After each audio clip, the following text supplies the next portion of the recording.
이렇게 저희들 모여서 하나님 말씀을 들을 수 있다고 하는 것, 또 함께 상고할 수 있다고 하는 것, 또 함께 기도할 수 있다고 하는 것이 참 저희들에게 주신 교회를 통해서 각 믿는 성도들에게 주신 하나님의 또 다른 큰 은혜가 아닌가 이렇게 생각이 됩니다. 참 만약에 교회가 없었더라면 저희 스스로가 각자의 믿음을 지키기가 참 어려웠을 것입니다. 근데 이 참 나그네된 삶을 살아가는데 외롭지 않도록 이렇게 교회로 저희들을 불러주시고 또 성도와의 교제를 통해서 서로 이제 붙들어주고 함께 신앙의 경주를 함께하게 하신 것에 대해서 참 주님께 감사하는 마음이 있습니다.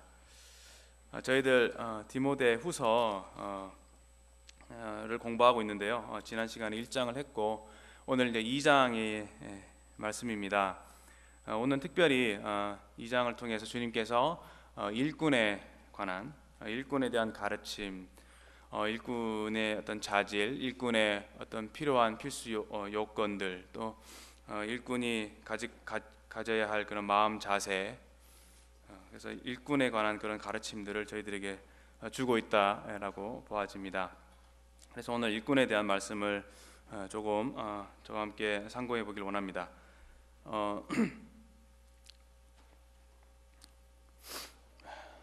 먼저 이제 지난 시간에 너무 잘 성도님도 어떻게 들으셨는지 모르겠지만 저는 참 바울의 그러한 그 믿음이 참 감동이 참 많이 됐습니다. 저도 이 디모데후서는 사실 바울에게 있어서 유언장과 같은 굉장히 그 죽음을 앞두고 아주 절박한 그런 심정으로 아주 자기가 가장 사랑하는 아들인 디모데에게 할 말이 참 많았을 텐데 그것을 쓸 수 없는 그러한 육신의 그런 제한됨이나 시간적인 어떤 그런 부분들, 그래서 다 그것을 말씀을 전달하지 못하지만 빨리빨리 하나라도 더 이 디모데에게 가르쳐주고 싶은, 전달해주고 싶은 그런 마음으로 이 글을 썼다라고 생각이 되어집니다. 근데 참 바울은 이렇게 절박한 마음으로 이 글을 썼을 텐데 참 이 글을 읽을 때 쉽게 그런 절박한 마음이 들지 않는 것이 참 죄송스럽고, 그래서 더 깊은 묵상과 또 말씀을 여러 번 읽는 것이 참 필요하다 이렇게 생각을 했습니다. 그런데 하나님께서 참 은혜로우셔서 조금씩 말씀을 더 읽어갈 때에 조금씩 제 마음을 이렇게 그것으로 안내해 주시는 것을 경험하게 되었습니다.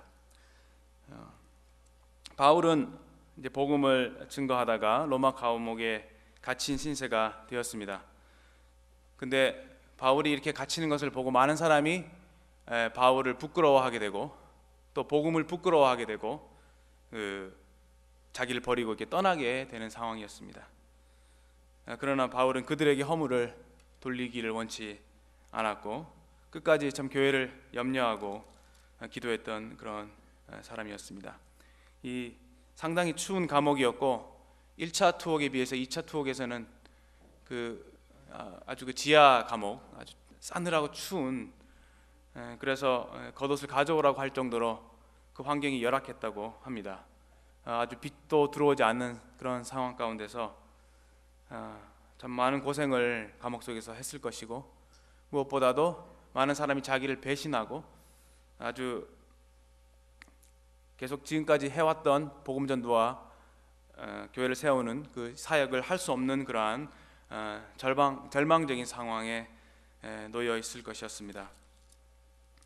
대부분의 사람들은 이러한 절망적인 상황이 닥치게 될 때에, 자기가 계획하고 해오던 일이 중단이 되게 될 때에 삶을 살아가는 의미와 목적을 상실하게 되고 참 그 우울증에 빠지게 되는 절망적인 상황으로 치닫게 되는 것을 보게 되는데, 이제 바울은 오히려 그 반대였습니다. 1차 투옥 때도 그랬던 것처럼 2차 투옥 때도 결코 그 심령은 다른 어떤 것에 얽매이지 않았었고, 오직 주의 복음을 위해서 여전히 그 심령이 불타 오르고 있는 것을 저희들이 말씀을 통해서 보게 됩니다. 약 한 AD 68년경에 바울이 로마 감옥에서 이게 목이 잘려서 순교를 했다고 하는 교회사 기록이 있습니다.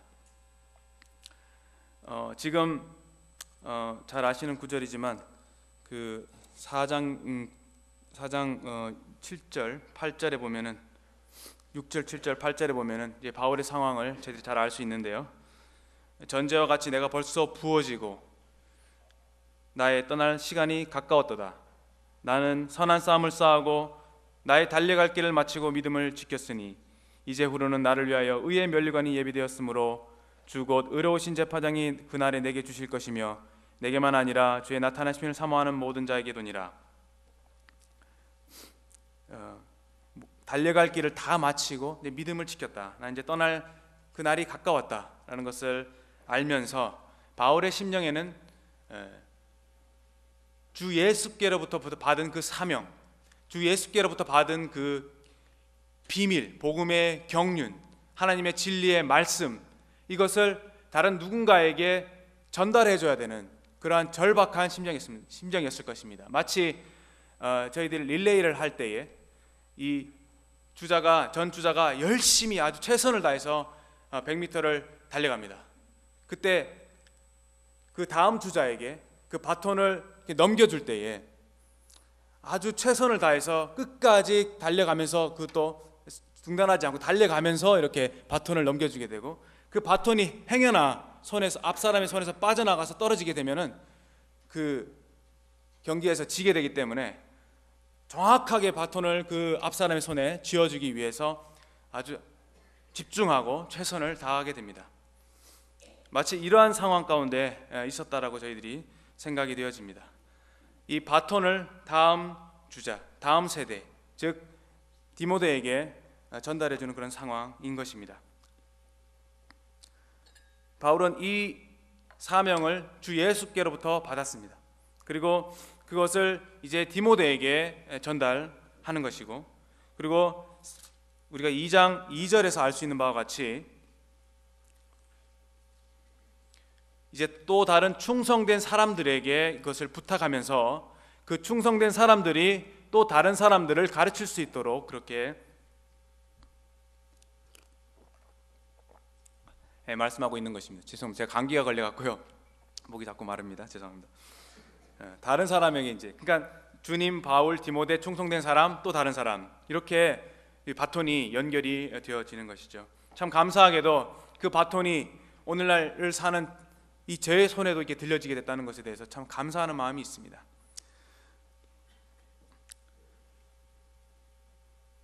이 일꾼에 관해서 특히 이제 바울이 일꾼인 디모데에게 주는 그런 가르침 중에서 첫 번째로 2장 1절에 나와 있는 것처럼 은혜 속에서 강하라라고 하는 것입니다. 은혜 속에서 강하라. 지금 이 바울의 상황은 많은 사람들이 자기를 버리고 자기는 복음 때문에 이제 순교를 당하게 되는 그런 상황이었습니다.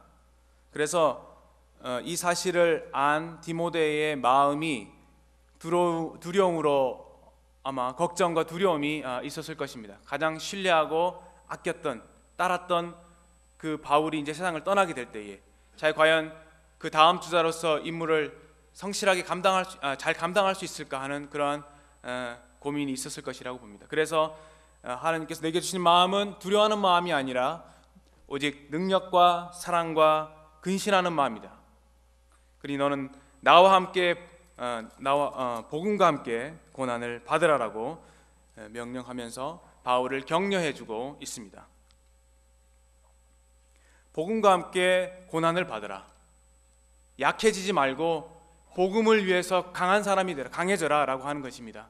그러한 문맥 속에서 2장이 넘어왔을 때에 바울은 이 은혜에 대해서 언급하지 않을 수 없었던 것입니다. 왜냐하면 우리가 어떤 능력을 공급받는, 그 힘을 공급받는 그 원천은 하나님의 은혜에서부터 오는 것이기 때문입니다.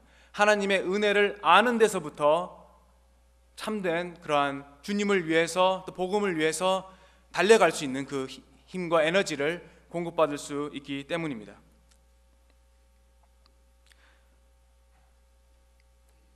우리가 하나님의 은혜를 생각하고 그 은혜에 감동이 되어질 때에 주님을 위해서 우리 자신을 기꺼이 심지어는 죽음에까지 드리고자 하는 그러한 용기와 담력이 생긴다고 믿습니다. 그래서 우리가 선교 나가시는 형제 자매님들의 간증을 들어보게 될 때에 하나님의 참 넘치는 은혜를 참 언급하지 않는 그런 분들을 제가 발견할 수가 없었습니다.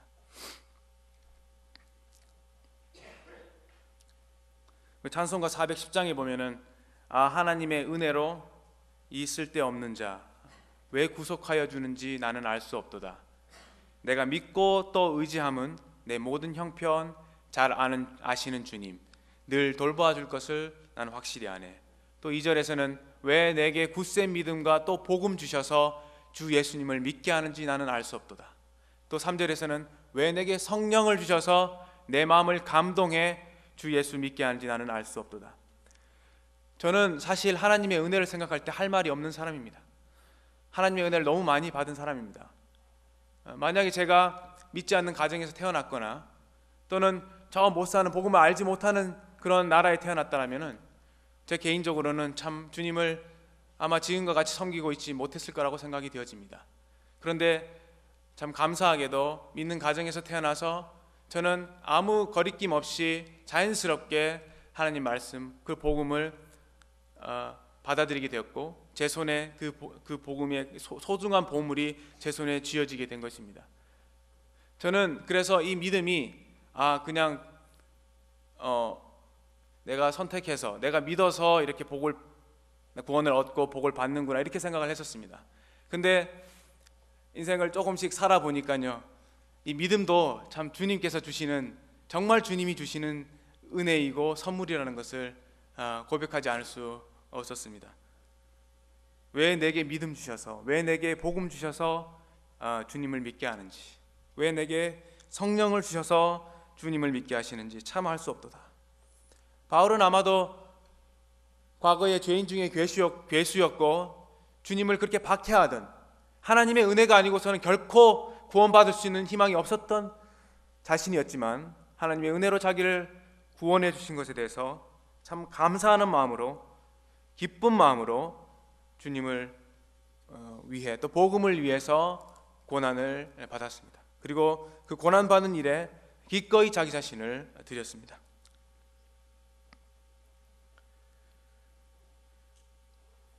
그 은혜에 감사하는 마음이 결국은 일꾼으로서 주님께서 맡기신 일에 충성할 수 있는 그 충성의 어떤 원동력이 된다고 우리가 생각할 수가 있을 것입니다. 첫 번째, 그래서 이러한 어려운 환난과 역경과 핍박에 다가올 때에 하나님께서 내게 주신 은혜를 기억해라 라고 하는 것이 2장 1절에서 바울이 디모데에게 당부하고 있는 말씀이라고 보여집니다. 어떤 이 상황을 극복하기 위한 자신의 지식의 탁월함도 아니고 또 어떤 사람들이 자기를 알아주는 인간적인 명성을 의지하는 것도 아니고 또 어떤 자신이 많은 재물을 모아둠으로 인해서 그 물질이 자기에게 주는 그런 어떤 힘, 그것을 의지하는 것도 아니며 또 어떤 주변에 동역자들이 많이 있어서 그 동역자들이 자기에게 주는 그 조력이 의지할 만한 대상이 될 수 없었다는 것입니다. 그것들이 결코 자기에게 이 믿음에 굳게 서서 이 경주를 할 수 있는 그 힘을 제공할 수 없다는 것입니다. 단지 하나님의 은혜만이 이 믿음의 경주를 다할 수 있는 근원이 된다는 것이죠. 그래서 바울은 자신이 고난을 받을 수 있었다는 것 자체도 하나님의 은혜라고 여기고 있었습니다. 그래서 이 은혜에 감동된 사람은 아무도 막을 수 없다고 생각합니다. 그래서 하나님께서는 죄인들을, 사람을 구원하시고 사람을 변화시키는 데 있어서 결코 은혜의 방법을 타협하지 않으신다고 믿습니다. 하나님께서도 사람이 사람에게 이 무한한 은혜를 줬을 때에 사람이 그 은혜를 악용하고 육체의 기회로 삼는다든지 그 은혜를 악용해서 죄를 짓는데 그 은혜를 사용할 수도 있는 그런 가능성이 있을 것이라는 것을 아셨음에도 불구하고 구원을 쉽게 은혜로 만들어 주게 됐을 때에 사람들이 그것을 악용하고 진정한 복음의 의미 또 구원을 주시는 하나님의 마음을 몰라줄 수 있는 그러한 위험이 있다는 것을 아셨음에도 불구하고 결코 인간을 구원하시는 데 있어서 또 우리를 인도하시는 데 있어서 하나님은 은혜의 원리를 타협하지 않으신다는 것이죠. 제가 이것을 깨닫게 됐을 때에 참 나는 하나님처럼 은혜로운 사람이 되어야 되겠구나, 나는 하나님처럼 참 자비한 사람이 되어야 되겠구나 하는 그런 마음의 각성을 하게 되었습니다. 두 번째 주는 교훈은 일꾼은 가장 첫 번째 조건이 충성됨이라고 성경에서 여러 구절에서 말씀하고 계십니다. 그래서 이 충성됨에 대한 교훈을 군사 또 경계하는 자 농부 이 세 가지 비유를 통해서 설명해주고 있습니다. 그 각각에 대해서 약간의 어떤 의미를 바울이 생각하고 이 말씀을 하고 계십니다. 먼저 군사입니다. 군사는 앞에서 말씀드린 바와 같이 여기 말씀이 잘 나와 있는 바와 같이 3절에 너는 그리스도 예수의 좋은 병사로 나와 함께 고난을 받으라. 병사로 복무하는 자는 자기 생활에 얽매이는 자가 하나도 없나니 이는 병사로 모집한 자를 기쁘게 하려 함이라. 첫 번째 병사는 고난을 받는다고 하는 것입니다. 열심히 일하고 고난을 받는 그런 모습으로 그려집니다. 왜냐하면은 이 병사는 영적인 전쟁을 하는 사람이기 때문입니다. 참 재미있는 것이 교회 또 그리스도인들 주님 하면은 흔히 생각할 수 있는 게 사랑이지 않습니까? 사랑의 가치. 그래서 우리를 다른 여러 가지에 많이 비유할 수 있는데 여기 일꾼을 비유할 때 군사를 사용했다. 또 에베소의 말씀 보면은 하나님의 전신갑주를 입으라 하면서 그리스도인들을 어떤 군사로 이렇게 말씀하신 것들을 우리가 주목해 볼 수가 있습니다. 그것은 이 그리스도인의 삶 또 일꾼의 사역 거기에는 마치 이 전쟁터에서 군인이 전쟁을 하는 것과 같은 그러한 치열한 영적인 전쟁이 있다고 하는 것이죠. 그리스도인들이 이 부분을 망각해서는 안 된다고 생각을 합니다. 그래서 굳이 비유를 들 때 군사라고 하는 비유를 병사라고 하는 비유를 든 것으로 생각이 되어집니다.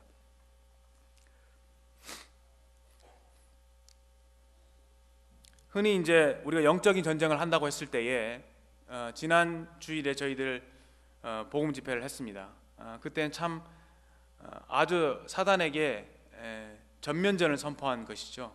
우리 측에서 준비를 했다가 사단에게 제대로 된 공격을 가하는 그런 시간이었습니다. 그래서 성도님들 긴장하시고 그 새벽기도 이렇게 열심히 하시고 또 그 영혼들 데리고 와서 기도하시고 또 강사님을 기도하시고 참 기도로서 연합하시고 또 함께 전도지도 이제 돌리러 나가시고 그때 참 주님께서 참 100명이 넘는 그러한 영혼들을 보내어 주셨고 저희도 영적인 전쟁을 치렀습니다. 영적인 전쟁은 바로 사람들을 사단의 손아귀 위해서 사단과 싸워서 사단의 손아귀에서 그들을 구출해내서 주님께로 인도하는 그러한 치열한 전쟁인 것이죠. 그런데 일꾼은 바로 이와 같이 사단에게 전면전을 준비하는 사람들이다라고 하는 것이죠. 이 부분을 참 제 개인적으로 많이 망각하고 살아가고 있는 것 같습니다. 주님의 은혜가 너무 좋고 성도들과 교제가 좋고 그냥 이렇게 힘들고 어렵고 이런 것들은 잘 생각하기를 원치를 않죠. 그리고 많은 경우에 자신의 안락함을 생각을 하고 그것을 추구하고, 또 많은 경우에 사실 나를 위해서 많은 것들을 계획하고 신경을 씁니다. 근데 이 군사를 한번 생각을 해보십시오. 말씀에 자기 생활에 얽매이지 않는다. 군대에 갔을 때를 생각을 해보면 모든 것들을 다, 학업이든 직업이든 모든 것들을 다 뒤로 하고 그냥 혈혈단신으로 갑니다. 그리고 이 의복조차도 다 바꾸어서 군복으로 갈아입죠. 그리고 의식주 문제를 걱정하지 않습니다. 그리고 다른 어떤 사회적으로 해오던 그런 일들에 대해서 다 잊어버립니다. 오직 그 군에서 하는 그 명령에 따라서 복종하는 그것만이 남아 있는 것이죠. 그것을 위해서 전쟁을 위해서 훈련하고 준비하고 또 막사를 잘 관리하고, 이제 어떻게 보면 삶이 참 단순합니다. 삶이 참 단순하고 이 군사를 통해서 저희들이 그리스도인의 삶에 대해서 배울 수 있는 부분이 참 많은 것 같아요. 삶이 참 단순하고 굉장히 규칙적입니다. 그래서 군대 가게 되면 참 건강해지는 것 같습니다. 저 역시도 한 번도 감기나 한 번 아팠나? 딱 한 번 굉장히 심하게 앓은 적이 있고 잘 아파본 적이 없는 것 같아요. 이제 감기가 이렇게 들어오려고 하고 약간 그 몸살기나 이렇게 아픈 것들이 들어오려고 하다가도 그 군기가 있잖아요. 군기가 그것을 몰아내더라고요.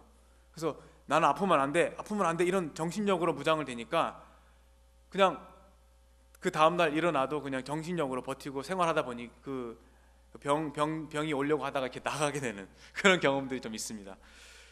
그래서 이 군사라고 하는 부분에서 참 그리스도의 삶이 참 이와 같아야 된다라고 저희들이 교훈해 주고 계시는 것이죠.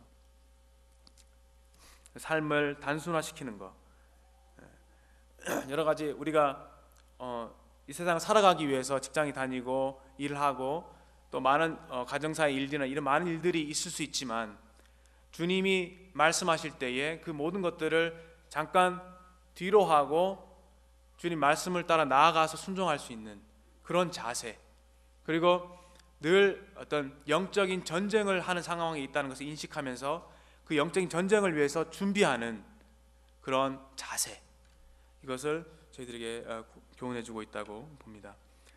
이렇게 하는 이유가 이제 군사로 모집한 자를 기쁘게 하게 하려 합니다라고 말씀하십니다. 두 번째로는 경계하는 자입니다.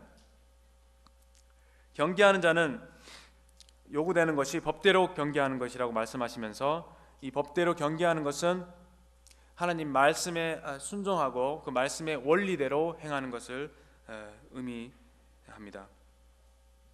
바울이 고백하기를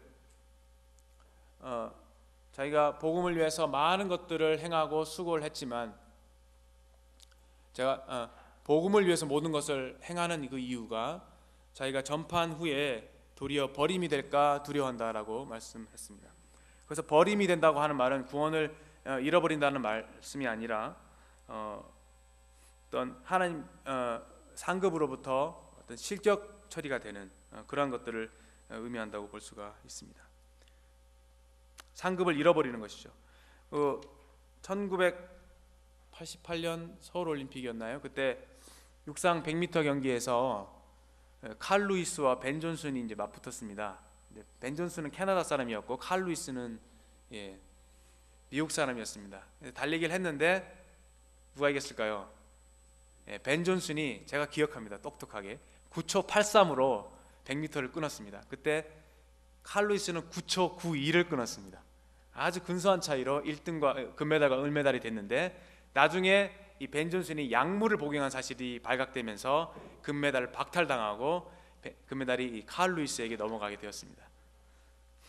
마치 이와 같은 것이죠. 경기를 아무리 빠른 속도로 결승라인 통과했다 할지라도 이 법대로 하지 않았기 때문에, 약물 복용이라는 법을 어겼기 때문에 금메달을 박탈당한 것이죠. 우리가 주님을 섬길 때에 주님의 말씀대로 주님의 방법대로 섬기게 됐을 때에 일꾼으로서 주님이 주신 그 사명을 끝까지 감당했다 할지라도 그 과정 속에서 하나님의 말씀대로 방법대로 행하지 않고 순종하지 않았다고 한다면은 하늘나라에서 상급을 잃어버리게 될 것입니다. 다음에 농부입니다. 농부는 특징이 열심히 부지런히 일하는 사람입니다. 특별히 부지런하다라고 하는 그 부분을 생각해 볼 수 있습니다. 제가 농사를 지어보지 않았지만 이 농부들 이렇게 관찰해 보면요, 씨를 밭을 갈구고 적절한 시기에 씨를 뿌리고 또 어떻게 합니까? 거름 주고 물 주고 수시로 왔다 갔다 하면서 병충해가 없는지, 때로는 농약을 뿌리기도 하고, 또 어떤 특별한 과일들은 비닐하우스 재배할 때 그 온도를 적당하게 맞춰주고, 또 어떤 식물들은 그 적절하게 주광이라고 하죠. 일주 낮에 그 빛이 있어야 되기 때문에 그 빛을 맞춰주기 위해서 또 인공 조명을 하기도 하고, 여러 가지 방법을 통해서 재배를 합니다. 그렇게 하게 되는 그 농부의 손이 굉장히 바쁘다고 하는 것이죠. 죄송합니다. 제가 농사 안 지어본 사람이 이렇게 얘기하는 거 관찰해 보니까 그렇습니다. 굉장히 바쁘게 부지런하게 아침에 일찍 일어나서 또 저녁 늦게까지 이렇게 열심히 일하는 모습입니다. 이 성경 말씀에 보면은 너희가 하나님의 밭이다. 그리고 우리가 고린도전서에서 보는 것 같이 나는 심었고, 바울이 얘기하기 나는 심었고 아볼로는 물을 주었을 때 자라게 하신 하나님이시다라고 하면서 이 성도들을 이제 밭으로 비유하고 있습니다. 그래서 저희들이 일꾼들이 하는 그 일이 영혼들에게 씨를 뿌려서 그 씨가 잘 자랄 수 있도록 계속적으로 물을 주고, 그리고 구원받고 그 구원받은 그 새 생명 가운데서 자랄 수 있도록 적절한 환경들을 조성해주고, 또 이렇게 신방도 가기도 하고 잘 돌아보면서 또 하나님 말씀으로 잘 이렇게 적절한 시기에 공급하면서 그 심겨진 밭에서 심겨진 그 씨앗이 잘 자라서 열매를 맺을 수 있을 때까지, 한 영혼이 구원받고 잘 자라서 하나님 말씀에 순종함으로 주님을 닮는 아름다운 열매가 맺혀짐으로 하나님이 영광을 받으실 때까지 옆에서 도와주는 그러한 농부의 역할을 해야 된다고 하는 것이죠. 우리 주변에 사실 많은 영혼들이 있지만, 때로는 연약한 생각을 말씀드려 죄송하지만 전도를 하는데 좀 이렇게 부담이 될 때가 있는 것 같아요. 그 이유는 이 복음을 전하는 것에 그치는 것이 아니라 그 영혼을 지속적으로 제가 관리를 해서 구원 받게 나면 또 이제 계속 자랄 수 있도록 계속 신경을 써야 돼요. 마치 아이를 낳아서 키우는 것과 같은 그러한 아주 세심한 관찰과 그 돌봄이 필요하기 때문에 그렇습니다. 그러나 주님의 일꾼들은 이러한 농부와 같이 부지런히 영혼들을 살피고 또 거듭난 성도들을 살피는 그러한 자들이다라고 말씀으로 교훈해 주십니다. 네, 이들 군사와 경주자 또 농부, 이들은 각각 충성되게 일하는 사람들인데 그들에게는 각각의 보상이 따릅니다. 첫 번째로 군사에게는 주님을 기쁘시게 하는, 그래서 주님께로부터 칭찬을 얻는, 잘하였도다 착하고 충성된 종아하라고 하는 평을 받는 보상이 있을 것이며, 또 승리자에게는 여기 보면 면류관이 예비되었다라고 말씀하고 있습니다. 승리자의 관을 얻는다. 디모데후서 4장 7, 8절에도 나를 위해서 의의 면류관이 예비되어 있다라고 말씀하고 계십니다. 그 다음에 농부는 그 열매를 얻고 그 열매를 맛보게 되는, 그래서 저희들이 참 영혼들이 구원받고 이렇게 자라면서 열매를 맺는 모습을 보면서 참 그 마음에 참 흡족함과 기쁨을 얻는 그런 부분을 좀 이렇게 상상해 볼 수도 있을 것입니다. 충성된 일꾼으로서 이제 바울은 주님의 예를 보여주고 계십니다. 사실은 일꾼의 시작은 주님이셨습니다. 주님은 하나님께로부터 보내심을 받았습니다. 그래서 주님은 이 세상에 계실 때에 아버지께서 일하시니 나도 일한다 라고 말씀하셨으며, 아버지께서 하라고 하신 일을 내가 이 세상에서 이루어, 이런 말씀을 하셨습니다. 또 때가 낮이니 내가 나를 보내신 이의 일을 하여야 하리라. 밤이 오리니 그때는 아무도 일할 수 없느니라. 주님께서 직접 저희들에게 일꾼이라고 말씀하시면서 밤이 올 때는 아무도 일할 수 없으니 지금 낮이 있을 때, 아직 태양이 있을 때에 일하라고 저희들에게 말씀해 주시는 것 같습니다.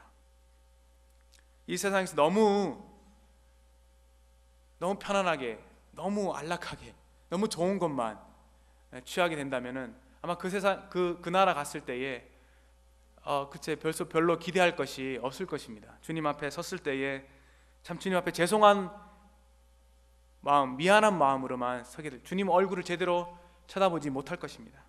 그러나 이 세상에서 참 주님과 복음과 함께 고난을 받고 참 열심히 주님을 위해서 일을 하게 될 때에 주님께서 그날에 참 기쁜 마음으로 저희들을 맞을 것이라고 생각합니다.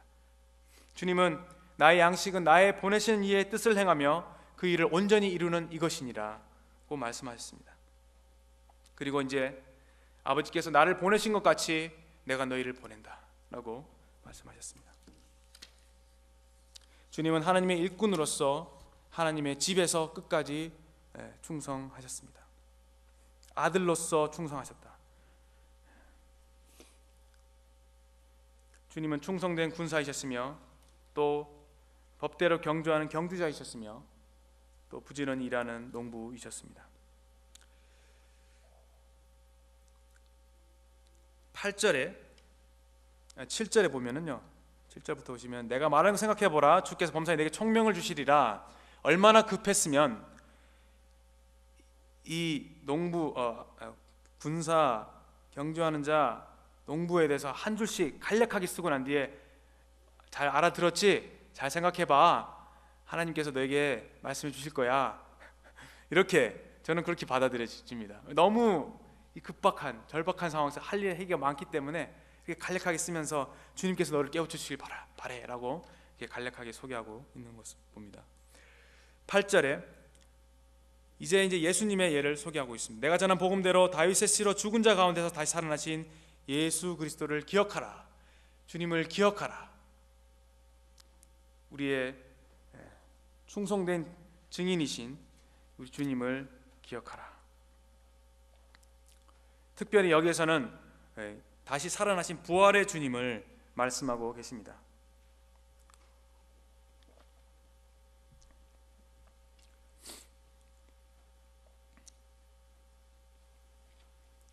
구절 말씀에 바울이 이와 같이 복음 때문에 그 육체로는 매임을 받고 고난을 받지만 하나님의 말씀은 결코 그 감옥에 매이지 않고 하나님의 말씀은 전 세계까지 뻗어나가는, 어떤 것도 하나님 말씀을 방해할 수 없는 그 말씀의 이 엄청난 권위에 대해서 말씀해 주고 계십니다.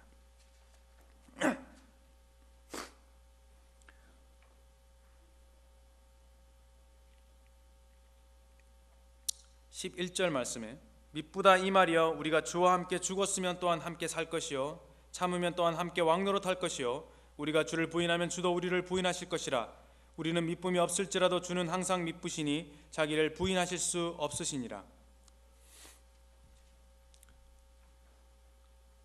미쁘다 이 말이여, 믿음직스럽다, 믿을만하다. 그래서 이 한 말씀 구절을 인용하고 있는 것인데요, 우리가 주와 함께 죽었으면 또한 함께 살 것이요 참으면 또한 함께 왕노릇할 것이요 우리가 주를 부인하면 주도 우리를 부인할 것이요 우리 미쁨이 없을지라도 주는 항상 미쁘시니 자기를 부인하실 수 없으십니다. 가장 분명한 본은 바로 주님이시다라고 하는 것이죠. 바울이 전했던 복음, 그 복음은 저희들이 두 가지 구원에 관해서 두 가지 중요한 원리가 있습니다. 첫 번째는 이 대속의 원리입니다. 대속의 원리. 죄는 내가 지었지만 예수님이 그 죄값을 대신 갚아주셨다라고 하는 원리죠. 그래서 주님이 대신 심판을 받아주셨기 때문에 내가 더 이상 심판을 받을 필요가 없는, 주님이 나를 대신하신 그 대속의 원리입니다. 두 번째는 연합의 원리입니다. 내가 예수님을 믿는 순간 주님이 십자가에 달리신 것처럼 내가 달린 것이고 주님 죽으신 것처럼 내가 죽은 것이며 주님이 부활하실 때 나 역시 부활하게 되는, 그 주님이 하나님 우편에 앉으신 것 같이 우리도 에베소 말씀처럼 하나님 우편에 함께 앉히시는 주님과 완전한 그 연합을 이루는. 제가 왜 이 말씀을 드리냐면은 앞에 먼저 주님이 하나님께로부터 보내심을 받아서 하나님과 온전한 연합 가운데서 하나님의 일을 성취하시고, 이제 그 성취하신 그 복음의 말씀을 바울에게 전달하시고, 이제 그 바울이 그 말씀을 디모데에게 전달하는 그 일련의 과정 속에서 바로 주님이 하신 것과 같이, 주님이 하나님 앞에서 일꾼으로서 수고하고 헌신하신 것 같이 우리에게도 그러한 동일한 그 패턴, 동일한 그 자취, 그를 남겨두셨다고 하는 것입니다. 주님이 고난을 받으셨으니까 우리로 행복한 삶을 살려고 고난 받으셨으니까 우리는 고난 굳이 안 받아도 돼, 이렇게 얘기하는 것은 이 연합의 진리에 비춰보게 될 때에 참 많이 부족한 것입니다. 부족한 생각입니다. 주님께서는 우리를 고난을 받도록 부르셨습니다. 주님이 가신 그 자취를 동일하게 따라오시도록 부르셨습니다. 참 죄송한 얘기지만 그런 의미에서 성도들에게 고난은 필수라고 말할 수 있습니다. 여기 이 디모데 이 말씀은 목회 서신서니까 그 일꾼들에게만 해당되는 말씀, 나는 일꾼 아니니까 나하고 상관없어, 이렇게 생각하는 건 상당히 큰 어폐가 있는 것입니다. 왜냐하면 주님께서는 우리 모두를 일꾼으로 부르셨기 때문입니다. 각자가 그 처한 위치에서 은사에 맞게 주님을 섬기게 될 때에 주님의 교회가 세워진다고 믿습니다. 그래서 이 말씀의 가르침을 나도 일꾼이야, 주님의 일꾼이야, 일꾼으로 자청하면서 주님께 자기를 헌신하여 드리는 그 말씀을 15절에서 하고 있습니다. 너는 진리의 말씀을 옳게 분별하며 부끄러울 것이 없는 일꾼으로 인정된 자로 자신을 하나님 앞에 드리기를 힘쓰라. 참 사실 이 말씀 제 개인적으로 주님께서 제게 주신 말씀으로 이해가 됩니다. 자신을 하나님 앞에 드리기를 힘쓰라. 어떻게 해요? 하나님 말씀을 옳게 분별하고 또 그것을 분별하며 순종함으로 부끄러울 것이 없는 일꾼으로 하나님께 인정을 받을 뿐만 아니라 또 사람들에게 인정을 받는 그런 자로 주님 앞에 하나님께 자기를 드리라 라고 우리에게 명령하고 계십니다.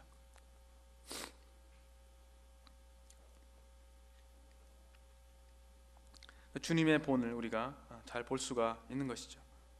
주님은 미쁘신 분이십니다. 미쁘신 분이시다는 것은 믿을 만한 분이시다. 주님은 충성된 분이시다. 근데 주님은 하나님 자신이시기 때문에 어떤 그분이 도달해야 할 스탠다드는 없는 것입니다. 우리야 죄인으로 태어나서 연약한 인생이기 때문에 그 기준이 사실은 주님이시죠. 주님이 스탠다드이시잖아요. 그래서 우리는 때로는 미쁨이 없고 충성스럽지 못하고 게으르고 나태하고 그렇지만 주님은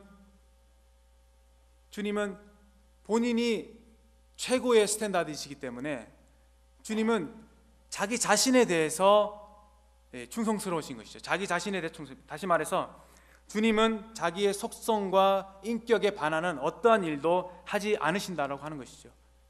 그분이 선하시다 그러면 끝까지 선하신 것입니다. 항상 선한 일만 하시는 것입니다. 그리고 그분이 은혜로우시다 하면은 사람의 어떠함에 관계없이 항상 은혜롭게 사람을 대하셔야 하는 것입니다. 그리고 그분이 자비하시다 하면은 그분은 그 속성에 충실해서 이 불쌍한 이들에게 자비를 나타낼 수밖에 없는, 그리고 그분은 거짓말하실 수 없는 분이시기 때문에 끝까지 그 말씀을 지키시는 그런 분이시다. 그분의 인격과 하시는 일에 그 모든 속성에 서로 충돌하지 않고 모순이 없으면서 절묘한 일치를 이루는, 십자가를 통해서 하나님의 공의와 하나님의 그 인자, 사랑이 절묘한 조화를 이루지 않습니까? 그래서 이 부분을 생각하게 될 때에 자기를 부인하실 수 없으시다. 참 하나님은 하나님 되심에 충실하시다. 그걸 생각할 때 참 감사가 너무 됐습니다. 하나님 참 이렇게 좋으신 분이시구나. 결코 변함이 없으시는, 한결같으신, 그리고 주님의 주님 되심을 포기하지 않으시는, 그것이 십자가를 할지라도 자기가 십자가에 죽는 그 죽음의 현장이라 할지라도 자신의 하나님의 사랑이심에 충실해서 십자가까지 나아가시는, 자신에게 손해될 것을 아시면서도 그 어려움을 친히 감수하시는 이 주님, 얼마나 참 멋있는 분이시고 믿을 만한 분이십니까? 이와 같은 주님의 그 충성됨이 일꾼들의 충성됨의 어떤 그 본이 되어야 된다라고 하는 말씀으로 이해가 됩니다. 그래서 충성됨이 두 번째입니다. 세 번째는 진리의 말씀을 옳게 분별하라. 진리의 말씀에 대한 어떤 기술적인 준비입니다. 왜냐하면은 일꾼이 된다고 하는 것은 다른 사람들에게 하나님의 말씀을 이렇게 전달하는 그러한 일을 하는 것이기 때문에 말씀을 잘 분별할 수 있어야 되고 알아야 하고 하나님에 대해 잘 알아야 한다는 것이죠. 단지 그 말씀을 이론적으로 알 뿐만 아니라 말씀을 통해서 하나님이 어떠한 분이신지를 알고 그대로 그 인격이 변화되어서 하나님의 어떠하심을 보여줄 수 있는, 다시 말해서 진리를 알 뿐만 아니라 진리를 삶에서 보여줄 수 있는 그러한 사람이어야 한다는 것이죠. 그 말씀이 15절에 있는 말씀입니다. 옳게 분별하고 부끄러울 것이 없는 일꾼을 인정된 자로 자신 하나님 앞에 드리기를 힘쓰라. 말씀에 자기를 드리기 힘쓰라. 기도에 힘쓰라라고 말씀하고 있는 것이죠. 이건 아주 전쟁을 하는 듯한 아주 자기와의 싸움이 치열한 싸움입니다. 자기를 날마다 부인하고 십자가를 지는 그러한 노력이 요구되는 것이죠.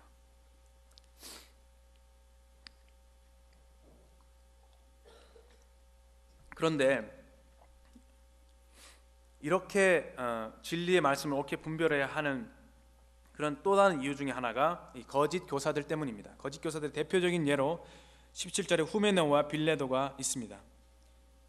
이 거짓 교사들은 하나님의 그 일반적으로 주신 커다란 그 중요한 진리들보다도 어떤 그 작은 부분, 말씀의 어떤 작은 부분을 어떤 좀 이렇게 부분을 확대해서 거기에 지나치게 집중하다 보니 그들이 어떤 하나님 말씀을 진리를 순종함으로 주님을 닮아가는 목적을 삼는 것이 아니라 어떤 뭐라고 할까요? 언어 유희라고 해야 될까요? 또는 어떤 자기의 지식을 과시하기 위한 그러한 태도를 가진 사람이라고 이해됩니다. 또는 당시에 많은 거짓 교사들이 이곳저곳을 여행하고 다니면서 여러 회당이나 이런 곳에서 말씀을 증거하면서 그 말씀을 전한 것에 대한 보상으로서 이런 그 월급 같은 것을 받았던 것 같습니다. 더러운 일을 위해서 말씀을 증거했던 사람들인 것이죠. 그래서 이들은 이 말다툼을 좋아하고 변론을 좋아하고 말꼬투리를 잡는 것을 참 좋아하는 사람들입니다. 그런데 바울은 단호하게 말다툼을 피하고 변론을 피하고 어리석고 무식한 변론을 버리라. 이에서 다툼이 나는 줄 알미라라고 23절 이렇게 경고하고 있는 것이죠. 심지어는 그들이 그런 태도를 갖는 것뿐만 아니라 이 진리에 대해서도 거짓 진리를 증거합니다. 18절에 진리에 관한 그들이 그렇되었다. 부활이 이미 지나갔다. 아마 어떻게 이들이 설명인지 모르겠지만 제 생각에는요, 신자들이 이렇게 구원을 받게 되면은 새 생명을 얻지 않습니까? 그래서 새 생명을 얻는 그 순간이 그 부활하는 순간이다. 그래서 부활이 이미 지나갔다. 아마 이렇게 얘기했을지도 모르겠습니다. 근데 정확하게 모르겠지만 이 부활이 이미 지나갔다. 앞으로 부활은 없을 것이다. 우리 육체의 부활은 없을 것이다라고 말함으로 인해서 많은 사람의 믿음을 실족해 하는, 여기 여러 사람들의 믿음을 무너뜨리는 그런 역할을 했습니다. 그래서 진리는 다른 사람을 세워주기 위해서 있어야 한다는 것이죠. 14절에 이 말다툼이라고 하는 것은 유익이 하나도 없고 듣는 자들을 망하게 한다. 그래서 하나님 말씀이 참 진리는 반드시 사랑이 수반되어야 하고 그 사랑이 수반되게 될 때에 이 진리는 성도를 아름답게 세워주는, 성도들에게 유익을 주는, 덕을 끼치는 그러한 가르침이 된다고 하는 것이죠. 이 진리는 어떤 날카로운 칼처럼 성도들에게 잘못을 지적하고 이렇게 난도질하고 이런 게 아니라, 찌르고 이러는 것이 아니라 참 이 거짓 그런 진리들이 들어오지 못하도록 그 교회를 보호하고 또 건전한 가르침으로서 성도들을 사랑 가운데 세워주는 그러한 진리를 얘기하는 것이죠. 이들의 결과는 뭐냐면요, 믿음을 무너뜨릴 뿐만 아니라 이 불의를 행한다. 또 경건치 아니함에 점점점 나아간다. 말을 자꾸 만들어내다 보니 하나님 말씀에 없는 것들을 덧붙이고 빼고 자기의 생각, 자기의 어떤 이념이나 그 사상에 말씀을 맞추어가는, 아전 인식적으로 말씀을 해석하는, 자의적으로 해석하는 그런 오류입니다. 물론 저희들 가운데 그런 분들이 없는 것에 대해서 감사하지만 우리도 자칫 진리에 대해서 오해하게 될 때에 하나님 말씀의 어떤 걸림이 돼서 넘어지게 되는 그러한 오류를 범할 수도 있는데, 그런 것을 조심할 필요도 있다고 생각이 되어집니다. 그래서 진리는 반드시 사랑이 있어야 된다. 사랑이 없는 진리는 진리라고 할 수가 없다라고까지 제가 말씀을 배운 기억이 납니다.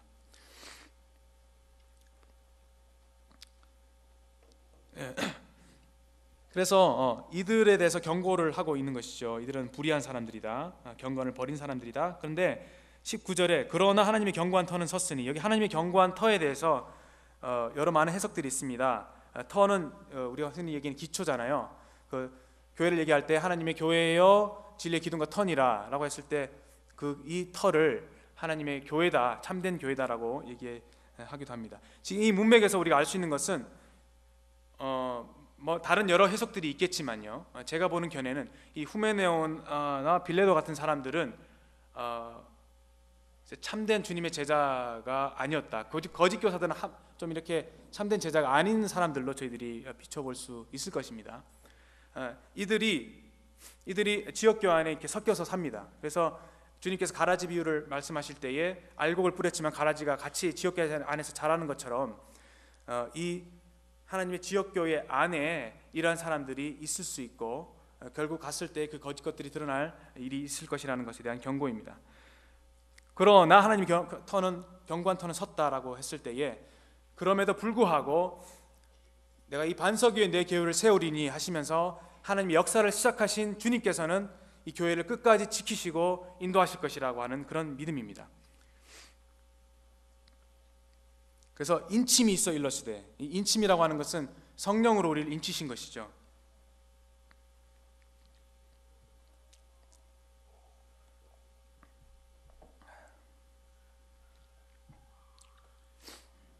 성령으로 인치심을 받았다. 그러니까 신자들이 인침이라고 하는 것은 소유권과 어떤 보장, 안전 등을 의미한다. 우리가 구원이 안전하기 때문에 결코 변하지 않는다는 것을 말씀하기 위해서 구원받은 너는 나의 소유야라고 하나님께서 우리에게 성령으로 인을 꽝 치신 것이죠. 그래서 그 구원이 안전하고 영원한 보장을 갖고 있고 또 우리가 주님의 완전한 소유가 됐다라고 하는 부분입니다. 그래서 인침이 있다. 구원받은 성도들에게는 이런 인침이 있다라고 하는 것인데, 그것이 두 가지로 나타나는 것이죠. 첫 번째, 주께서 자기 백성을 아신다. 정말 구원받은 사람들을 하나님께서 아신다라고 하는 것이고, 두 번째는 그 참된 어떤 구원의 모습이 불의로부터 떠나는 그 경건된 삶을 통해서 증명이 되어진다라고 하는 것이죠. 저는 그렇게 좀 찾아보았습니다. 또 20절에 이에 대해서 경고하면서 비유를 말씀하시면서 큰 집에 금그릇과 은그릇이 있고 또 나무와 질그릇도 있다. 이 금그릇과 은그릇은 이런 말씀의 건전한 가르침을 쫓는 참된 주님의 제자들이라고 한다면은, 이 나무와 질그릇은 천이 쓰는 그릇으로서 그렇지 못한 사람들, 아마도 문맥적으로 봤을 때에 이 후메네오와 빌레도 같은 거짓 교사들을 의미한다라고 합니다. 제가 좀 찾아보니까 그렇더라고요. 그래서 다른 여러 많은 견해들이 있을 수 있지만 형제 자매님들이 좀 이렇게 생각해 보시면 좋겠고요. 주님께서 바로를 악하게 쓰셨잖아요. 바로를 하나님의 능력을 나타내는 데 있어서 악역으로 쓰셨습니다. 그러나 우리는 이 모든 것에서 자기를 거룩하고 정결하게 유지하게 될 때에 주님께서 우리를 귀히 쓰시는 선한 역으로, 주인공으로서 우리를 쓰신다, 이렇게 이해하시면 될 것 같습니다. 그래서 이러한 거짓 가르침으로부터 자기를 지킬 것을, 그리고 그들의 불의함과 경건치 않음으로부터 자신을 지킬 것을 이 비유를 통해서 우리에게 말씀하시는 것이죠. 깨끗하게 유지하게 될 때에 주님이 우리를 쓰시기 합당한 자들로 우리가 준비될 수 있다, 이런 말씀입니다. 그러면서 또 한 가지 덧붙이는 것은 도덕적인 정결함입니다. 도덕적인 거룩. 이 너희 청년의 정욕을 피하고 주를 깨끗한 마음으로 추구해야 될 것이 의와 믿음과 사랑과 화평이라고 하는 것이죠. 우리의 관심사가 육체를 즐겁게 하는 그러한 정욕적인 것들이 아니라 어떤 먹는 거, 그렇죠? 어떤 뭐 성적인 욕구, 뭐 어떤 물질적인 욕구, 명예욕, 이런 우리 인간들이 가질 수 있는 그런 욕망을 추구하는, 욕망이 동기가 돼서 살아가는 것이 아니라 의와 믿음과 사랑과 화평을 추구하면서 그것을 얻기 위해서 달려나가라고 하는 말씀인 것이죠.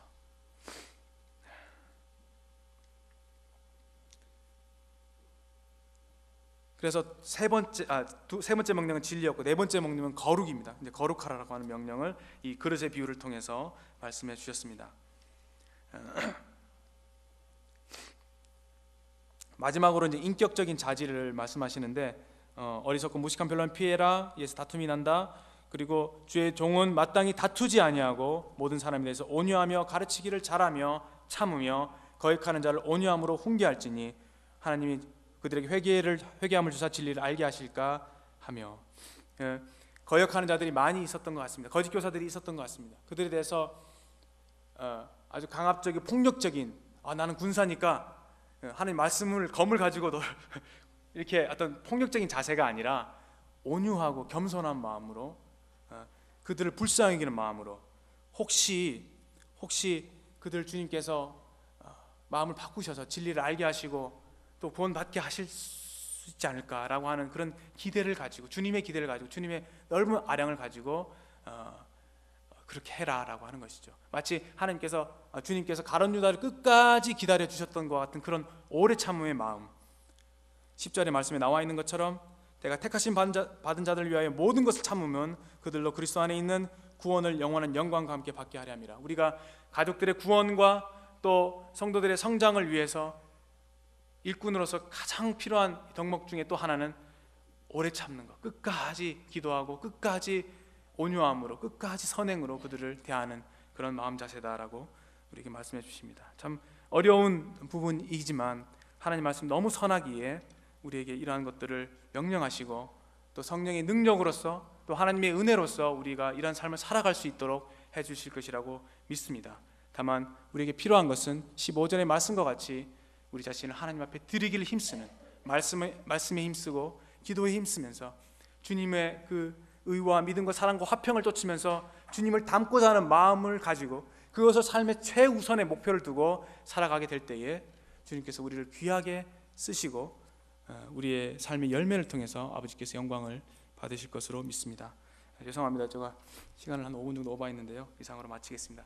들어주셔서 감사합니다.